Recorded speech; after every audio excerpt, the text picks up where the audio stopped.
मुर्रायो होला त दुईजनाले दिदी पनि म त खाइन कति मुर्रा हानिहाल्यो होला केटाहरूले 6 ट्रक भएको थियो आधी हाने आधी भन्दा धेर हान्यो मलाई छोड्यो नि त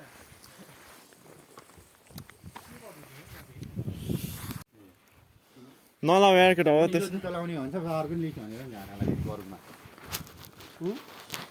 मेरो झोलाहरू चाहिँ कि लामा हाल्ला सक्ने चिक्ने बोक्नु पर्ने तैँले पनि बोक्नु पर्छ भात पाक्दैछ यता यता हाम्रो केटाहरूको गफ हुँदैछ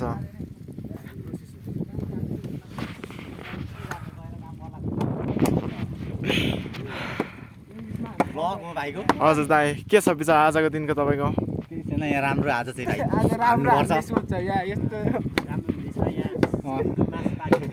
तर यहाँ युकेले चाहिँ मुनुङ ट्राल बिगारिसक्यो तारिक ट्रेन झर्ने सब चिक्ने बोटो काटेर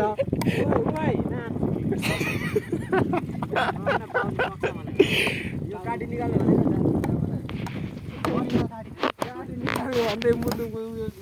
किन हरायो बाटो किन हरायो भन्छ त यो रहेछ नि त यो हरायो चट्टा परेको कुकुरले अब मिट मसला हराइने यस्तै हाल्न पऱ्यो यसरी माथि यसरी माथि हो त्यसरी हो त्यसरी भयो धेरै भयो धेरै हाल्नु पर्दैन कन्ट्रोल कन्ट्रोल जोसमा आइहाल्छ कुक हो के मासु त रहेछ सबैमा हाल्दैछ मासु त अहिले त नुन होइन हौ हाल्दा हुन्छ के हुँदैन सुरुमै हाल्दा नि हुन्छ तेलमा त हाल्छ कतिले म यहाँ हाल्छु कुकलाई नसिकाउन होइन सेफलाई तिमी युकेको कुक भएर तिमीले एउटा युकेको केही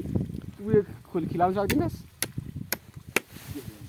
युकेलाई उयोलाई दिँदा दिँदा चिक्ने के हामीलाई दिनु भन्ने होला त्यसको त मान्छे चिक्थ्यो त त्यो पहिला कलेज पढ्दा खुब चिक्ने गइन्छ त होइन जाने के भयो अहिले यसको यो ठाउँको नाम हो भन्ने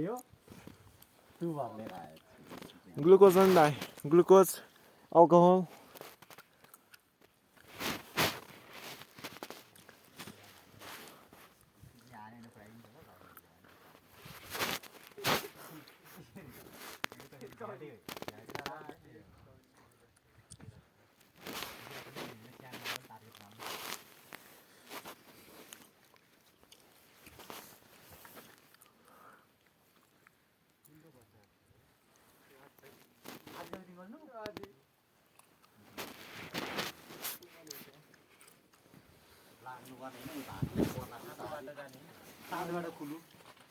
सातो बाटो